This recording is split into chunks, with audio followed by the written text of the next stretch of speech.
Number 1, the gate of the gods, Babylon. सभ्यताओं के इतिहास में कुछ ऐसे शहर हैं जो समय के साथ मिट गए, पर उनके रहस्य अब भी जिंदा हैं, और उन्हीं में से एक है बेबीलोन, मेसोपोटामिया की महान सभ्यता का हृदय, जहां इंसान ने पहली बार देवताओं के साथ संवाद करने की कोशिश की थी।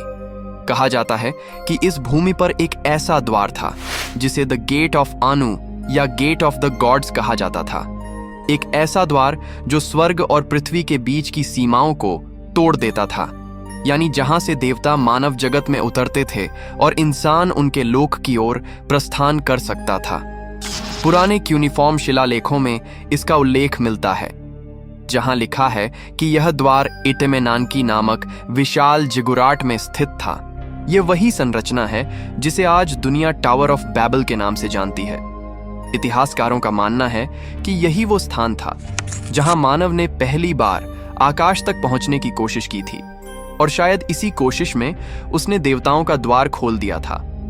कई आधुनिक शोधकर्ताओं का दावा है कि गेट ऑफ अनु दरअसल एक स्टारगेट टेक्नोलॉजी का संकेत है, एक ऐसा पोर्टल जो स्पेस टाइम को मोड़ सकता था। कुछ तो यहां तक मानते हैं कि बेबीलोन की सभ्यता को यह ज्ञान ऊपर से आने वाले प्राणियों ने दिया था। इराक के दक्षिणी इलाकों में आज भी इतेमेनानकी के अवशेष पाए जाते हैं, वहीं जहां कभी यह रहस्यमयी द्वार मौजूद था।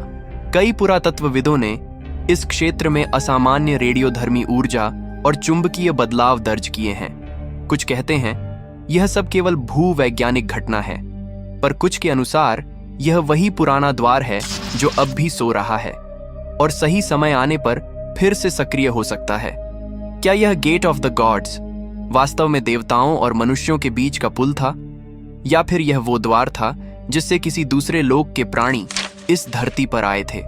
शायद सच्चाई आज भी बेबीलोन की रेत के नीचे किसी भूले हुए पत्थर में सो रही है, उस दिन के इंतजार में जब कोई फिर से उस द्वार को खोलने की कोशिश करेगा।